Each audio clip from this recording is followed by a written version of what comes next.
মশলাদার এই পুরি যদি থাকে পাতে কিছুই লাগে না, আর সাথে দেখুন কি করে আমি তৈরি করলাম।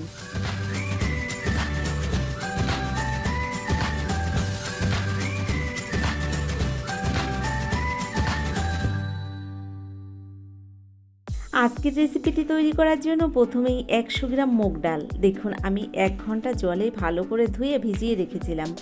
জল থেকে ডালটা এবার আমি তুলে নিয়েছি। আর এই ডালটা প্রথমেই আমি দেখুন একটা মিক্সির বাটির মধ্যে দিয়ে পেস্ট বানিয়ে নেব। তো দেখুন একটা মিক্সির বাটির মধ্যে আমি এই ভেজানো ডালগুলো দিয়ে দিলাম। এবার এক এক করে এর মধ্যে বাকি উপকরণগুলোও আমি মিশিয়ে নেব। দেখুন এর মধ্যে দিয়ে দিলাম 5 থেকে 6 কোয়া রসুন, হাফ ইঞ্চি পরিমাণে আদা, তার সঙ্গে অল্প একটু জল, ভালো করে একটা পেস্ট বানিয়ে নিয়েছি। দেখুন নমস্কার বন্ধুরা, আশা করছি হয়তো সকলেই ভালো আছেন। টিয়ার রান্নাঘর থেকে আমি তন্দ্রা আজ নিয়ে এলাম মুগ ডালের মশলা পুরির একটা রেসিপি। দেখতে থাকুন আমি কি করে এই মশলা পুরিটা তৈরি করলাম। সম্পূর্ণ ভিডিওটি আপনারা দেখুন, ছোট্ট ভিডিও স্কিপ করে যাবেন না। দেখুন আমি মশলা পুরিটা তৈরি করার জন্য ডালটা আগেই পেস্ট বানিয়ে নিয়েছি। তার মধ্যে হাফ চামচ পরিমাণে মরিচ গুঁড়ো আর হাফ চামচ পরিমাণে চিলি ফ্লেক্স, তার মধ্যে দিয়ে দিলাম স্বাদ মতো লবণ আর হাফ চামচ দিয়ে দিলাম গোটা জিরে, 1 চামচের 10 ভাগের 1 ভাগ দিলাম আমি গরম মশলা গুঁড়ো, আর দিয়ে দিলাম হাফ চামচ পরিমাণে হলুদ গুঁড়ো। এবার এর মধ্যে দেখুন 200 গ্রাম একটা সুজির প্যাকেট নিয়েছি আমি, এখানে পুরো সুজিটাই দিয়ে দিলাম এই ডালের পেস্টের মধ্যে। ভালো করে এবার মিশিয়ে নেব। তবে তার আগে আমি দেখুন মিশিয়ে নিচ্ছি 4 চামচ ময়দা। আমি এখানে 4 চামচ নিয়েছি, পরে যদি আমার আরও প্রয়োজন হয় তবে আরও একটু ময়দা আমি নেব। তো এখানে দেখুন ডালের পেস্টের মধ্যে আমি বাকি উপকরণগুলো এক এক করে মিশিয়ে হাত দিয়ে এবার মেখে নিচ্ছি।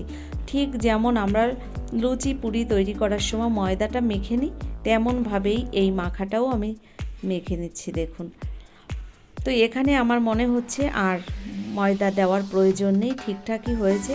তো আর আমি আর এখানে ময়দা ব্যবহার করলাম না। এর ওপর আমি 1 চামচ সাদা তেল দিয়ে ভালো করে এই মিশ্রণটাকে মেখে রেখে দিলাম 30 মিনিটের জন্য ঢাকনা বন্ধ করে। তো এখানে 30 মিনিটের জন্য আমি ঢাকনা দিয়ে রেখে দিয়েছিলাম। এবার আমি 30 মিনিট বাদে আবার চলে এলাম। এবার আমি পুরিগুলো তৈরি করে দেখাবো। তো দেখুন আমি এখান থেকে ছোট ছোট লেচি কেটে নিচ্ছি। তো বন্ধুরা আপনারা লুচি পুরি এগুলো তো প্রত্যেকেই তৈরি করতে জানেন, তাও আমি দেখিয়ে দিচ্ছি। দেখুন যে মেখে রাখা ডোটা আমি 30 মিনিটের জন্য রেস্টে রেখেছিলাম, ওখান থেকে আমি ছোট ছোট লেচি কেটে লুচির শেপগুলো দেখুন এখানে বানিয়ে নিচ্ছি। তো একইভাবে আমি বাকি লেচিগুলোও সব কেটে নিচ্ছি। দেখুন একইভাবে কেটে নিয়ে আবার ফিরে আসছে। এখানে দেখুন লেচিগুলো আমি সব এক এক করে কেটে নিয়েছি। এবার আমি লুচিগুলো আপনাদের বানিয়ে দেখাবো। তো এখানে দেখুন একটা বেলুন চাকি নিয়েছি, তার উপরে আমি হালকা করে একটু সাদা তেল মাখিয়ে নিলাম।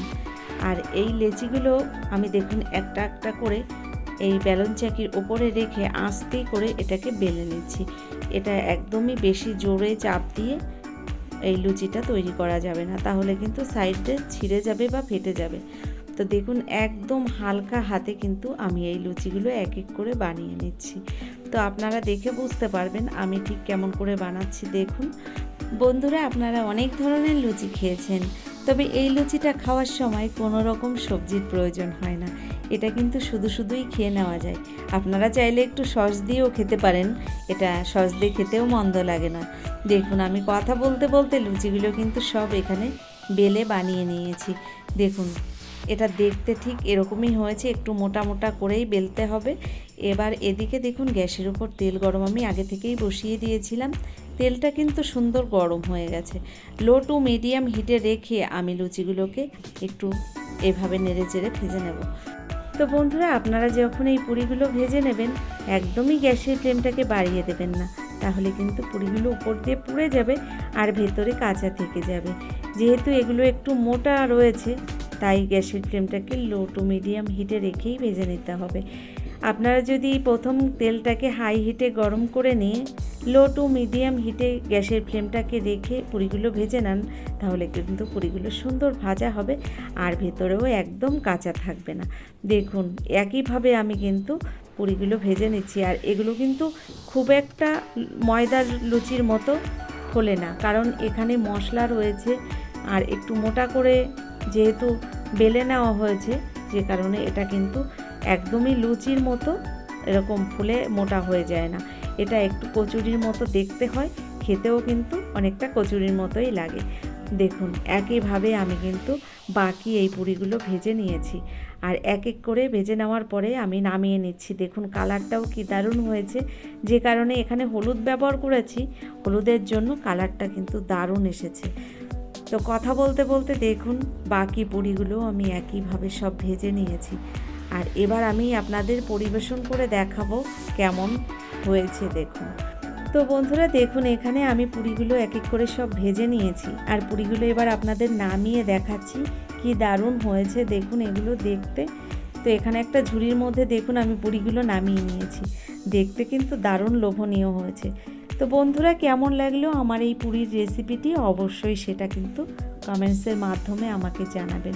যদি ভিডিওটি ভালো লেগে থাকে তাহলে একটা লাইক দিয়ে, যারা এখনও চ্যানেলটিকে সাবস্ক্রাইব করেননি অবশ্যই আমার চ্যানেলটিকে সাবস্ক্রাইব করে আমার ভিডিওর পাশে থাকা বেল আইকনটি ক্লিক করে নোটিফিকেশানটা অল করে দেবেন। তাহলে কি হবে, আমার ভিডিও আপলোড করার সঙ্গে সঙ্গে তার নোটিফিকেশানটা আপনার কাছে পৌঁছে যাবে, আপনি অতি সহজে আপনার টাইম মতোই ভিডিওটি দেখে নিতে পারবেন। এছাড়া যারা ভিডিওটি ফেসবুক থেকে দেখছেন অবশ্যই আমার পেজটাকে ফলো করবেন। তো বন্ধুরা আজকের মতো এই পর্যন্তই, পরবর্তী ভিডিও নিয়ে হাজির হয়ে যাব। ততক্ষণের জন্য আপনারা সকলে ভালো থাকবেন, সুস্থ থাকবেন, টিআর রান্নাঘরের সঙ্গে থাকবেন। অসংখ্য ধন্যবাদ ভিডিওটি দেখার জন্য।